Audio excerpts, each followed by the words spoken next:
Hello मित्रांनो, स्वागत आहे तुमचं एका नवीन व्हिडिओमध्ये.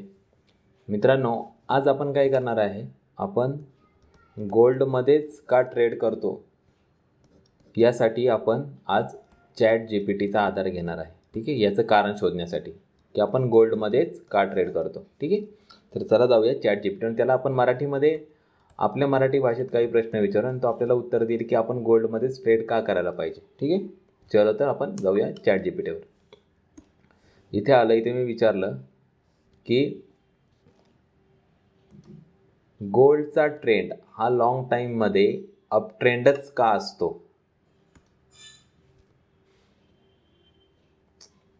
बघा, आपण त्यांना हे विचारलेलं आहे आणि त्याचा आता ते उत्तर देतील. तर आता बघा याची कारणे.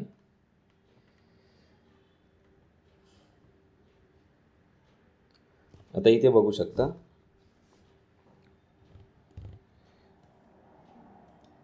हे बघा, गोल्ड एक काय इन्फ्लेशन हेज म्हणून ओळखलं जातं. म्हणजे जेव्हा जेव्हा कधी महागाई वाढते त्यावेळेस लोक कशात इन्व्हेस्टमेंट करतात, गोल्डमध्ये इन्व्हेस्टमेंट करतात. ठीक आहे, जेव्हा रुपयाची डॉलरची किंमत घसरते तेव्हा पण लोक काय करतात, सोनं खरेदी करतात. त्यामुळे गोल्डची मागणी कायम वाढत असते आणि त्याच्या किमती पण कायम वाढत असतात. इथपर्यंत लक्षात आलं. नेक्स्ट, आता इथे बघा काय लिहिलं आहे, सेंट्रल बँकांचा गोल्ड खरेदीचा प्रवास. म्हणजे सेंट्रल बँक्स काय करत आहेत, कंटिन्युअस गोल्ड. मागील काही वर्षामध्ये सेंट्रल बँक यांनी मोठ्या प्रमाणात काय केलं, सोने खरेदी केलेलं आहे. ठीक आहे, यामुळे दीर्घकाळ मागणी सतत वाढत गेली. त्यामुळे गोल्डचा ट्रेंड काय झाला आहे, कंटिन्युअस अप ट्रेंड झाला आहे. आता याच्यामध्ये करेक्शन येत आहेत, करेक्शन येत नाही का, तर येत आहेत. पण लॉंग टर्म कसं आहे गोल्ड, जर तुम्ही आपण मंथली चार्टवर गेला तर गोल्डचा लॉंग टर्म कसं दिसणार, आपल्याला कायम अप ट्रेंडमध्ये दिसणार आहे. ठीक आहे, तिसरी महत्त्वाची गोष्ट आता इथे काय सांगितली आहे की जिओ पॉलिटिकल अस्थिरता. म्हणजे जर युद्ध, आर्थिक संकट, बँका फेल होणे, डॉलरवरचा अविश्वास, असं काही जर जगात घडत असेल तर ते सगळी इन्व्हेस्टमेंट कुठे जाणार, गोल्डमध्ये. गोल्डमध्येच काय जाणार, कारण की गोल्ड हे काय सेफ इन्व्हेस्टमेंट आहे. आता ही सेफ इन्व्हेस्टमेंट तरी काय आहे, कारण की हे काय आहे, प्रिशियस मेटल. ओके, ह्याचं कारण आहे हे प्रिशियस मेटल आहे. बरं, आता हे प्रिशियस मेटल तरी काय आहे, कारण की याचा सप्लाय काय आहे, खूप कमी आहे आणि डिमांड काय आहे, खूप जास्त आहे. त्याच्यामुळे गोल्ड काय आहे, प्रिशियस मेटलमध्ये मोडतं. त्यामुळे प्रिशियस मेटलमध्ये मोडल्यामुळे ही काय झाली, एक सेफ इन्व्हेस्टमेंट झाली. ठीक आहे, इथे काय गोल्डला शोधणं, त्याचं खनन करणं, त्याला काढणं, त्याच्यावर प्रक्रिया करणं, हे सगळं काय महागाई काम आहे आणि कठीण काम आहे. त्याच्यामुळे हे खूप कमी प्रमाणात अवेलेबल आहे. त्याचमुळे त्याची डिमांड वाढते.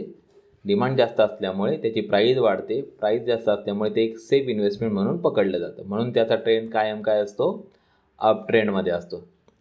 लक्षात आलं. तर हे होतं सोप्या भाषेमध्ये आपण ChatGPTकडनं आपल्याला जे काही गोल्ड अप ट्रेंडमध्ये का असतो याचं उत्तर पाहिजे ते आपल्याला ChatGPTकडनं मिळालेलं आहे. ठीक आहे, आता आपण जाऊया चार्टवर.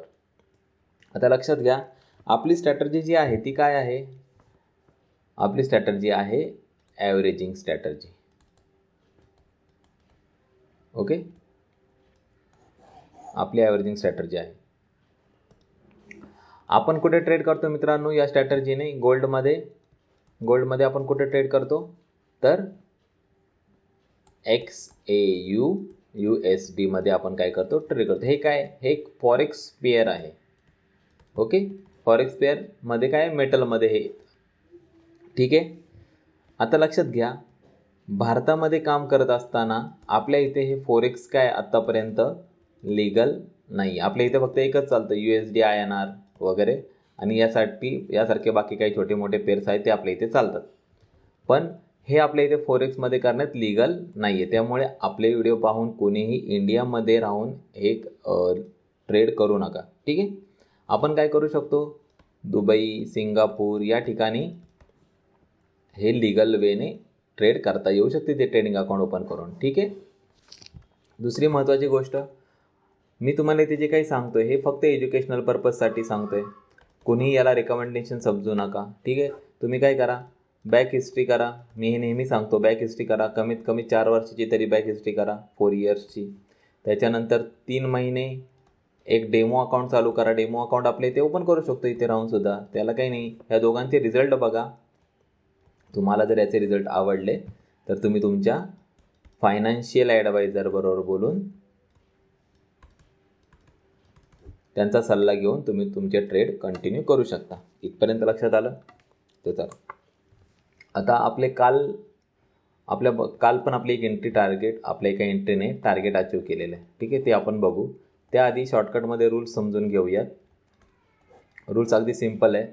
मी रोज एकच गोष्ट सांगतो, कारण की मी एकच गोष्ट रोज करतोय, त्याच्यामुळे मी तुम्हालाही रोज एकच गोष्ट सांगतो. कुणाला असं वाटत असेल अरे रोज एकच गोष्ट सांगते, मी काय सेपरेट वेगवेगळं का सांगू. अशी प्रत्येक जर रोज आपण स्ट्रॅटर्जी बदलत गेलो तर ती आपल्याला वर्क करू शकते का, नाही करू शकत. त्याच्यामुळे मी रोज एकच गोष्ट सांगतो की जी मी करतो आणि मला त्यामुळे व्यवस्थित मी या स्ट्रॅटर्जीमुळे प्रॉफिटेबल आहे, ठीक आहे. म्हणून तुम्हालाही मी तीच सांगतो जे मी करतो ते. बघा रूल सिम्पल आहेत. काय, आपण XAUSD चार्ट पाहतो, ठीक आहे. दुसरी गोष्ट काय, आपली टाईम फ्रेम. एक मिनिट, थोडासा प्रेशर कमी पडतो आहे, एकच मिनिट, मी थोडा प्रेशर वाढवतो याचा.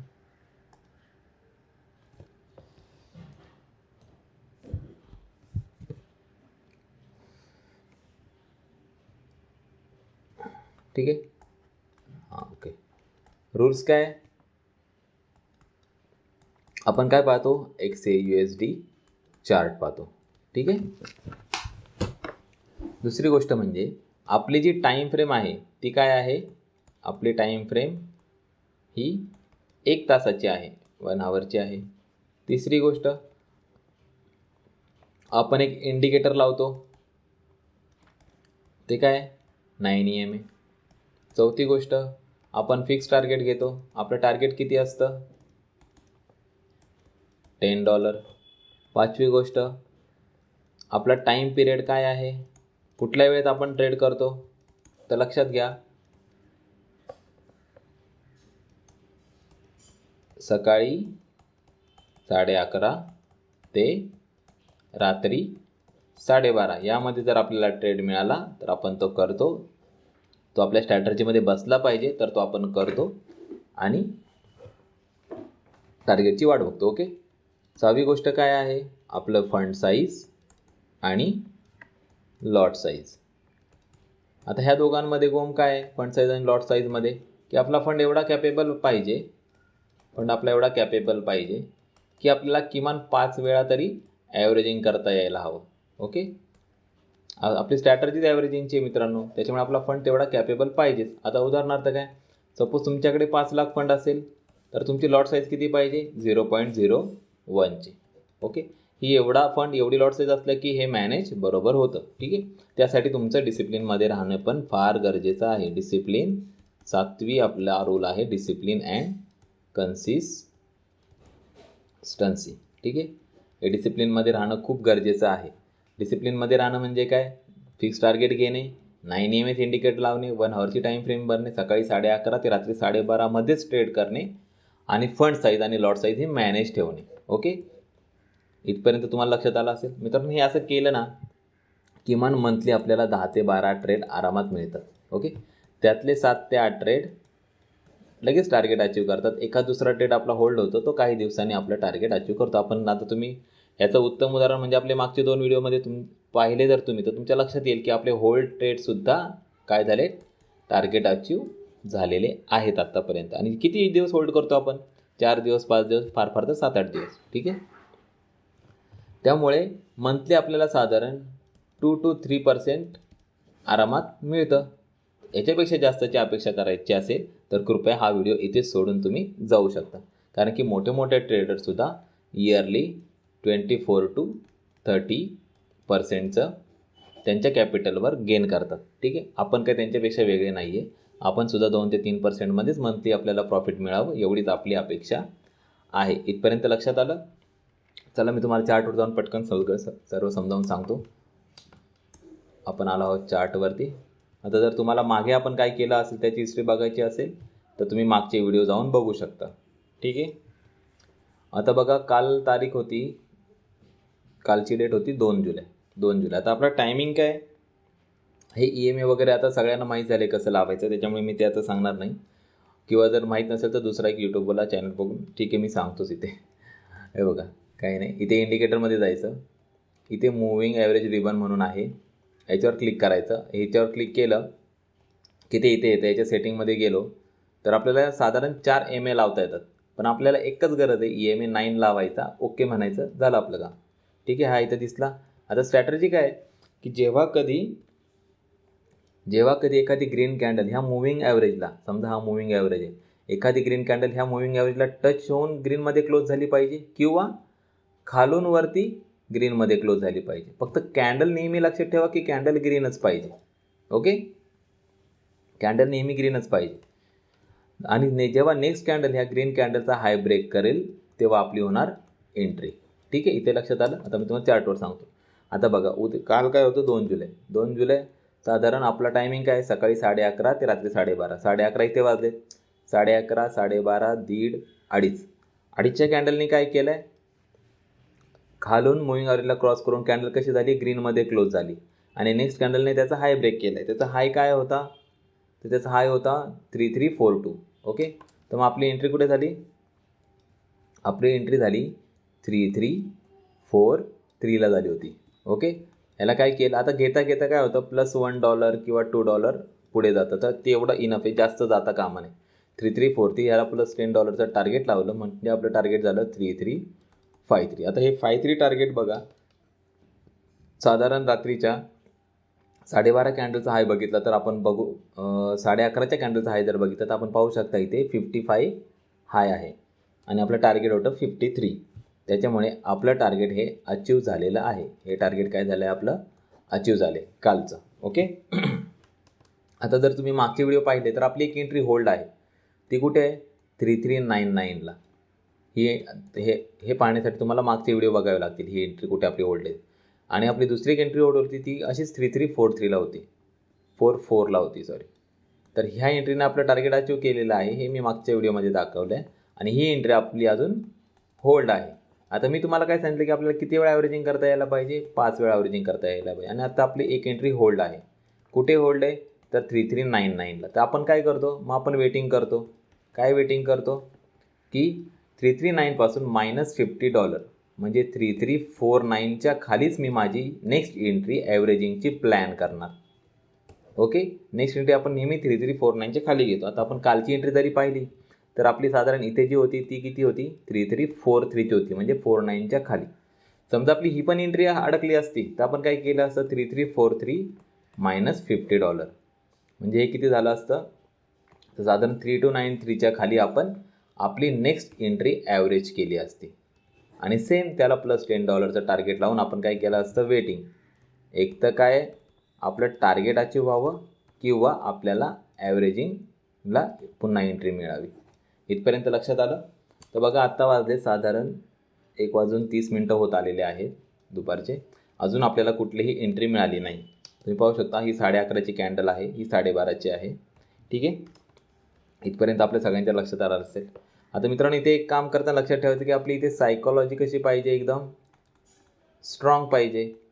कारण की जेव्हा आपण ॲव्हरेजिंग करत असतो कंटिन्युअस, समजा 3-4 एंट्री आपल्या ॲव्हरेजिंग झाल्या, 3 to 4 एवढ्या होत नाहीत, पण समजा झाल्या, असं समजा गोल्ड डाऊन आला, इथे एक झाली एंट्री, इथे एक झाली, इथे एक झाली, इथे एक झाली, तरी आपल्याला कुठे फिअर येता कामा नये. आपल्याला भीती नाही वाटली पाहिजे. का नाही भीती वाटली पाहिजे, याचं सिम्पल कारण आहे की आपला फंड कॅपेबल आहे. फंड आपला व्यवस्थित कॅपेबल आहे, आपल्याला 5 वेळा ॲव्हरेजिंग तो करून देऊ शकतो. कारण की आपल्याला ॲव्हरेजिंग करताना एक गोष्ट माहिती आहे की गोल्ड किती % हिस्टॉरिकल डाऊन आलेलं आहे आत्तापर्यंत, 30% डाऊन आलेला आहे. आणि गोल्डचा ट्रेंड कसा आहे, अप ट्रेंड आहे. जरी ते करेक्शन करायला खाली आलं तर तरी ते अपसाईड मूव्ह घेणार आहे. ओके, त्याच्यामुळे आपली सायकॉलॉजी नेहमी स्ट्रॉंग असली पाहिजे. ओके मित्रांनो, इथपर्यंत तुम्हाला व्हिडिओ कळाला असेल असं मी समजतो. तुम्हाला कमेंटमध्ये मला सांगा की व्हिडिओ कसा वाटला, काही कळलं काही नाही कळलं तेही सांगा. तुमचे काही प्रश्न असतील तेही मला कमेंटमध्ये विचारा. दुसरी गोष्ट, तुम्हाला मला काही सजेशन्स द्यायचे असतील तर तेही मला कमेंटमध्ये सांगा, त्याच्यावर मी नक्कीच विचार करेल, त्याची उत्तरं देण्याचा प्रयत्न करेल. ओके, ठीक आहे. तर चला आज इथेच थांबूया. भेटूया नेक्स्ट व्हिडिओ अशाच इम्पॉर्टंट नेक्स्ट व्हिडिओमध्ये. तोपर्यंत बाय बाय. चलो.